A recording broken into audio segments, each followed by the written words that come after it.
It is a place tourists drive into with rental cars, ferry tickets, wet shoes, and half an hour left on the itinerary. And by the end of this story, you will know why scientists keep finding things in the Daintree that make a simple holiday stop feel like a doorway into 180 million years of living history. Most visitors arrive thinking they are going to see green mountains, crocodile warning signs, a river crossing, maybe the famous line where Rainforest comes close to reef. You can hear the ferry engine chugging across the brown water. You can smell damp leaves, diesel, sunscreen, and the sweet rot of fruit somewhere under the trees. The air sits warm on your skin, and the road ahead looks like any other narrow tropical road, dark at the edges, crowded by vines. But this is the first trick the Daintree plays on the modern eye. It looks like scenery. It behaves like an archive.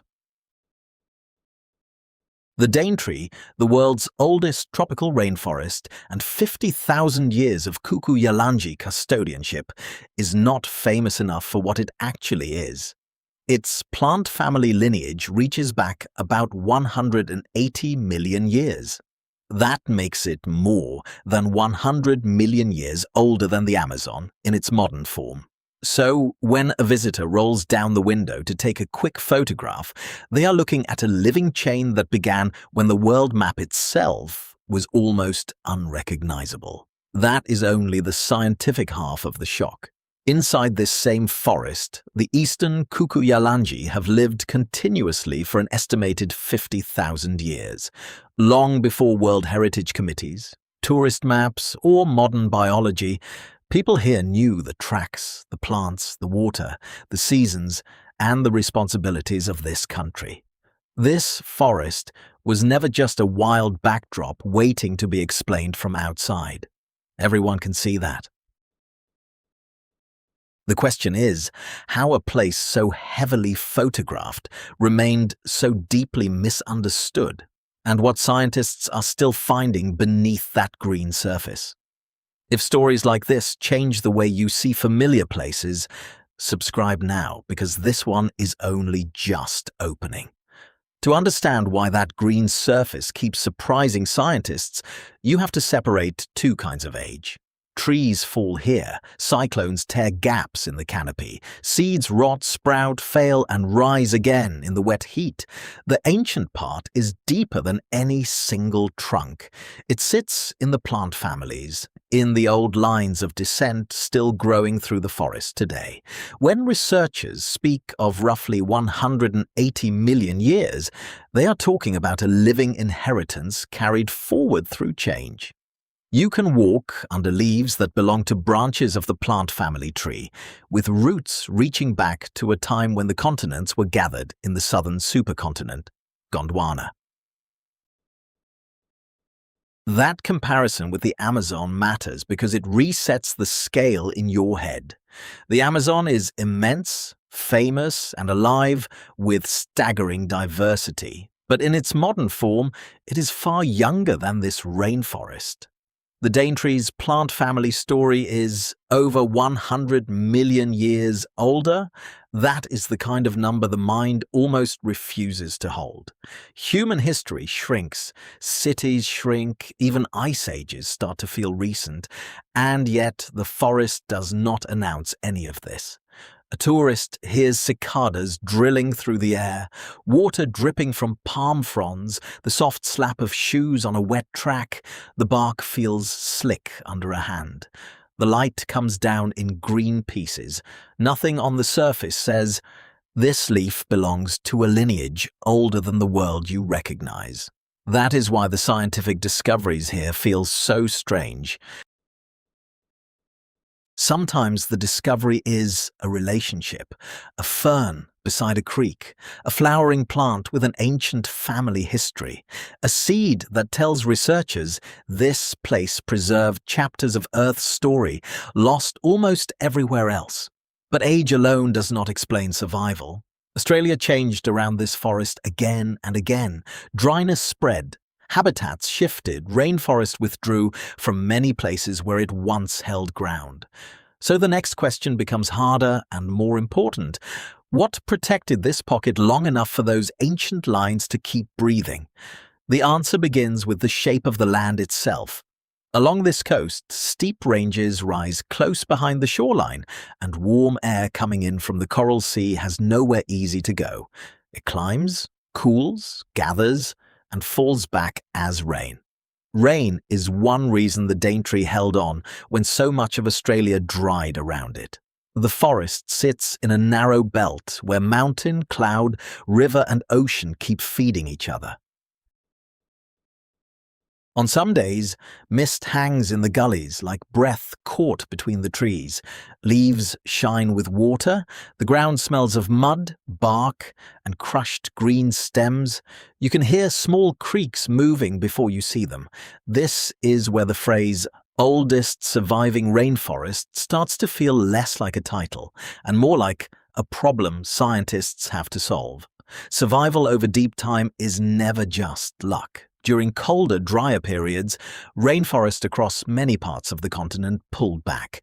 Open woodland and grassland spread where thicker forest had once grown, but here, the wet pockets acted like refugees. Ancient plant lines could retreat into them, persist there, and later spread again when conditions allowed. Think of it like a flame protected inside a cupped hand. The wind still blows, the world still changes, but the flame does not go out. The Daintree's survival is a matter of rainfall on a map. The rivers carry seeds, the slopes create cool shaded corners, the canopy holds moisture. Fallen leaves feed dark soil that grips your boots after rain. Every part of the system helps another part remain possible. That is why a short drive through this forest can cross so many tiny worlds. Mangrove edge, lowland rainforest, creek bank, fan palm thicket, ridge shadow. For scientists, that patchwork matters.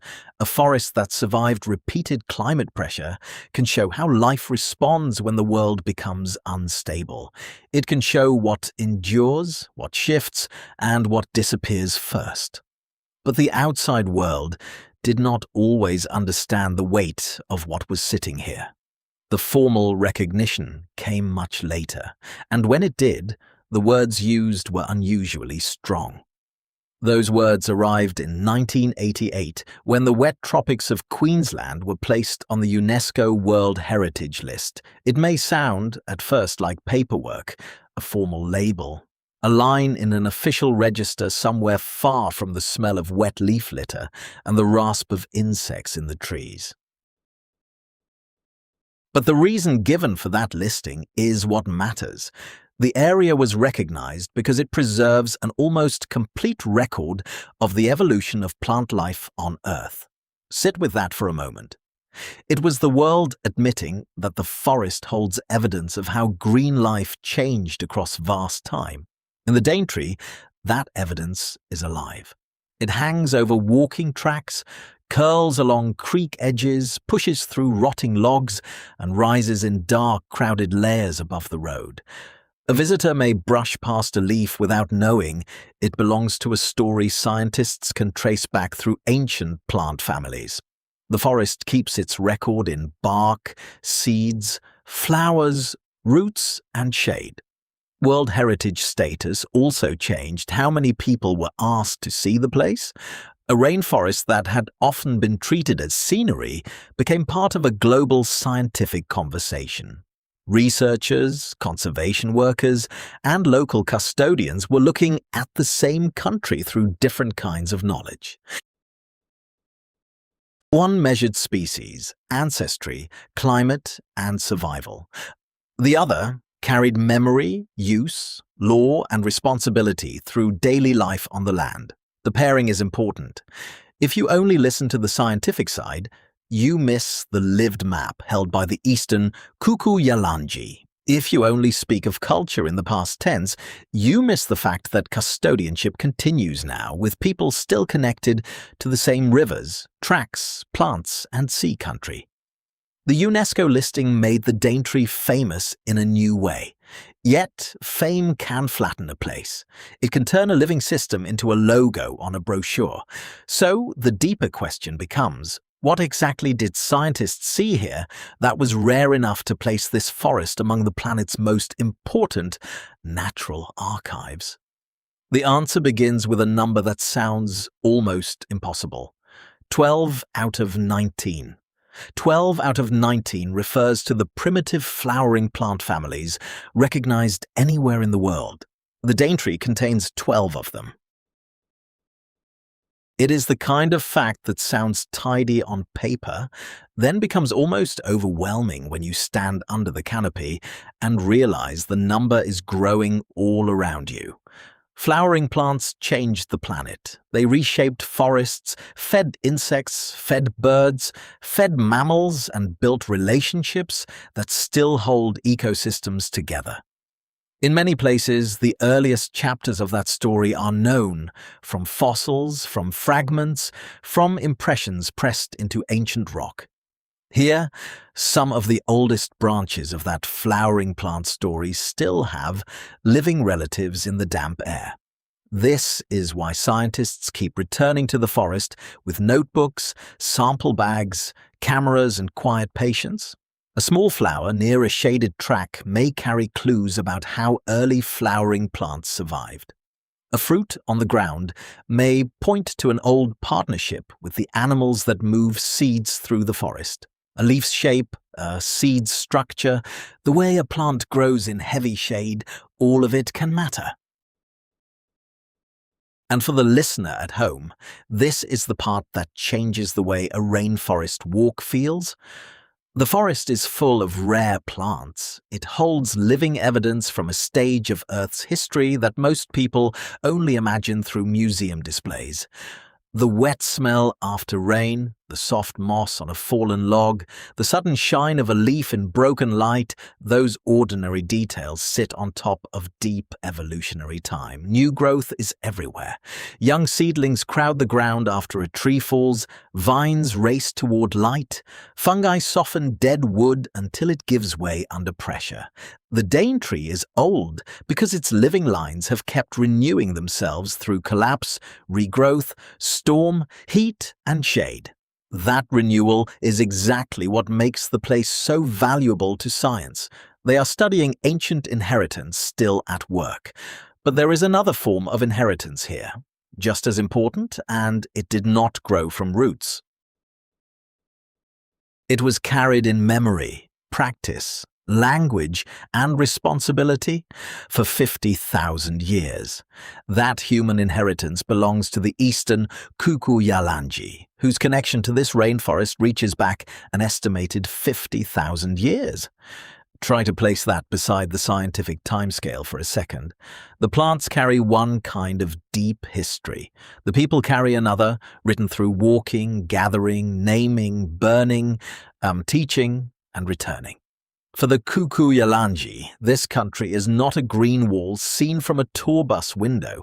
It is food country, story country, water country, and sea country, all tied together. A bend in a creek can matter. A fruiting tree can matter. A track that looks faint to a visitor may hold a pattern of movement learned over generations. The smell of smoke, the taste of a safe plant, the sound of water over stone, these are not decorative details here. They are part of how knowledge stays alive. This is where the word wilderness can mislead people. The Daintree has never been an empty stage outside human care.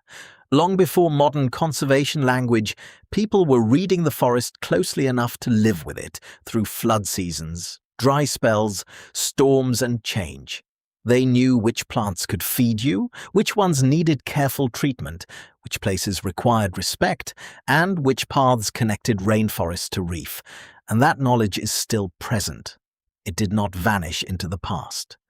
Kuku Yalanji guides, families, and community leaders continue to speak for country, teach visitors, and carry responsibilities that do not fit neatly into a tourist sign.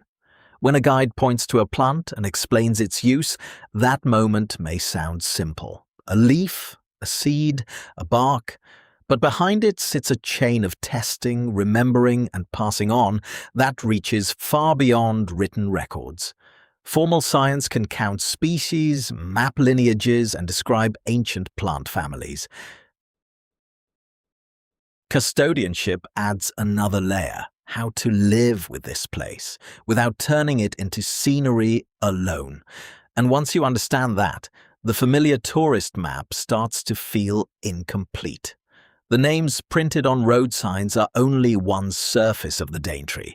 Beneath them is an older map of meaning, and most visitors pass through without knowing it is there.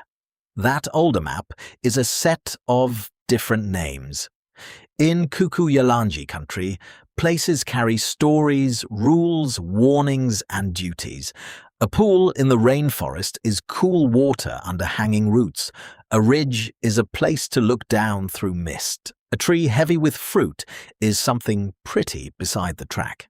To a visitor, the forest can arrive as a series of stops. Park here, walk there, take the photograph. Keep moving. The sounds blur together: sandals on timberboards, camera shutters, rain tapping on leaves, a guide's voice carrying through humid air. But to people who belong to this country, those same places sit inside a much longer pattern. The rainforest, the rivers, the beach, and the reef are connected through movement, food, ceremony, and care. That is why the tourist version of the Daintree can feel strangely thin. It points you toward views, rare animals, and short walks, but it often leaves out the knowledge that makes the place readable. You might stand beside a creek and notice only clear water over dark stones. Someone raised in custodial knowledge may see a crossing place, a teaching place, a seasonal sign, or a place that asks for quiet respect. This matters for science too. When researchers study plants here, they often begin with measurement: leaf form, seed structure, habitat, climate, ancestry, Kuku Yalanji. Knowledge begins from long attention to the same living things in use, season, taste, danger, healing, and lore. The two ways of knowing are different, but both are tied to the same wet ground underfoot. Once you hear that, the idea of the Daintree as simple scenery starts to fall apart. The forest has been a blank green space waiting for meaning.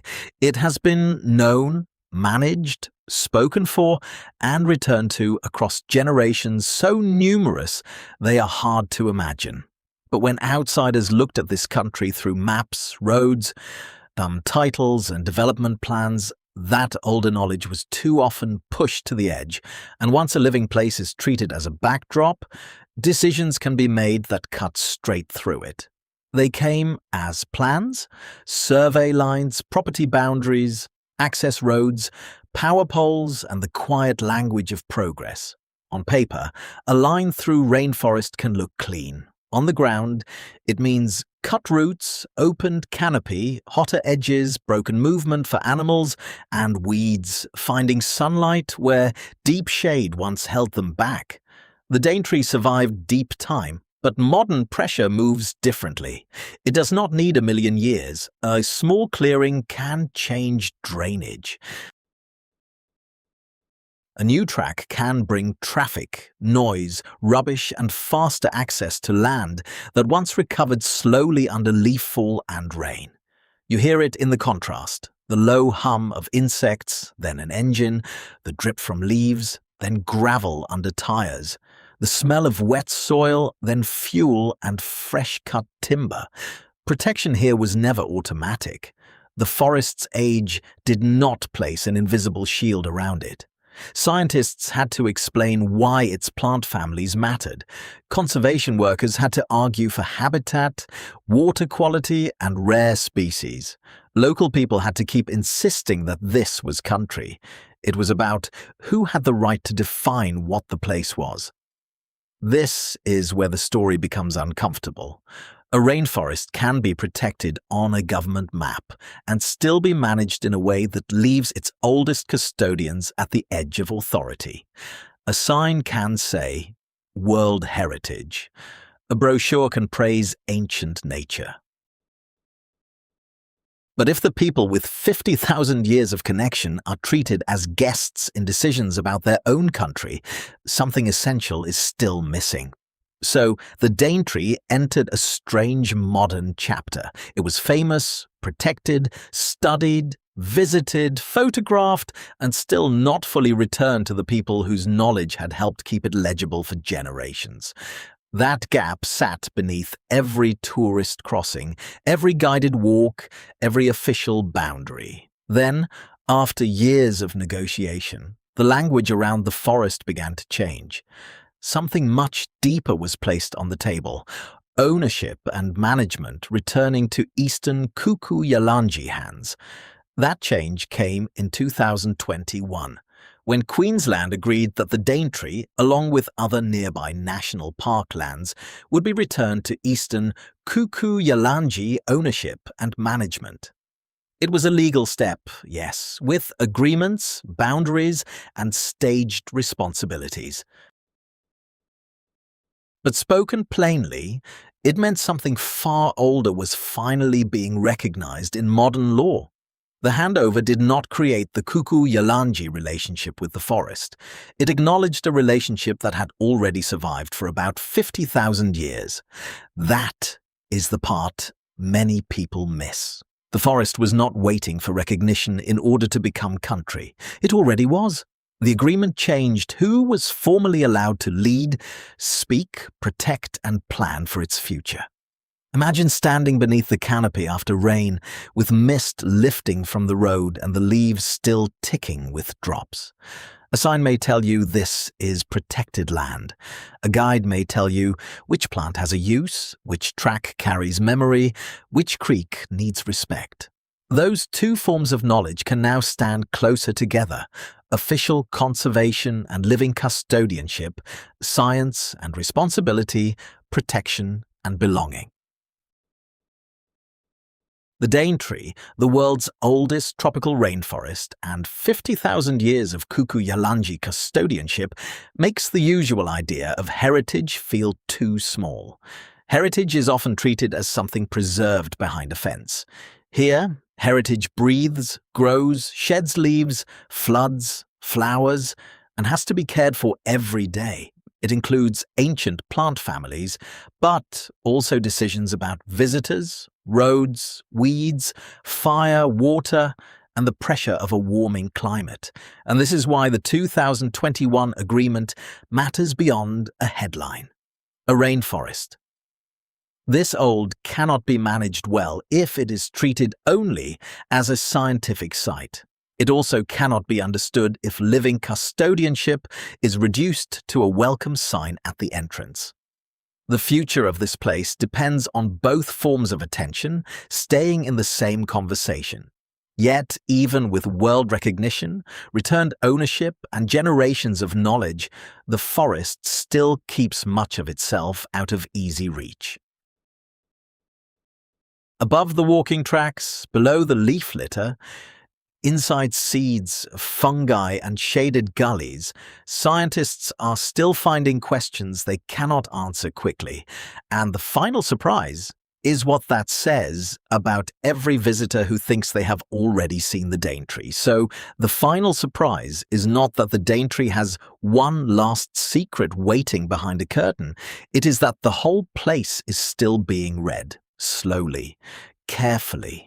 From the canopy down to the damp soil that clings to a boot, a scientist looking up into the green roof sees leaves trading water with the air, insects moving pollen, vines testing for light, and plants responding to heat in ways that may shape their future. Down below, a fallen fruit splits open beside a track. Ants find it. Fungi begin their quiet work. A seed waits in the wet dark. Nothing about that scene looks dramatic, yet it belongs to the same living system that carries those ancient plant families forward. And beside that scientific work is Kuku Yalanji knowledge, still present in the way country is spoken for, guided through, cared for, and taught. The return of management in 2021 did not turn the forest into something new. It brought the official story closer to the older one already standing there, under the palms, beside the rivers, near the sea. That is why a short visit can no longer be seen as just a scenic stop. The ferry crossing, the road under the trees, the humid walking track, the green light on a creek, all of it belongs to a place where 180 million years of plant lineage meets around 50,000 years of human care. The Daintree, the world's oldest tropical rainforest and 50,000 years of Kuku Yalanji custodianship, is famous, yes, but fame has been the smaller version of the truth. The larger version is quieter. It is a leaf with an ancestry deeper than imagination. It is a guide's hand resting near a plant before explaining its use. It is rain gathering on the edge of a fern and dropping back into soil that has held life through changes most landscapes did not survive. By the time the last car leaves the forest road and the evening insects start their high electric chorus, the place has not finished speaking. It has only grown dimmer, wetter, and harder to mistake for ordinary scenery. If this story made the Daintree feel different in your mind, stay with the channel for more ancient Australian places whose deepest records are still under our feet.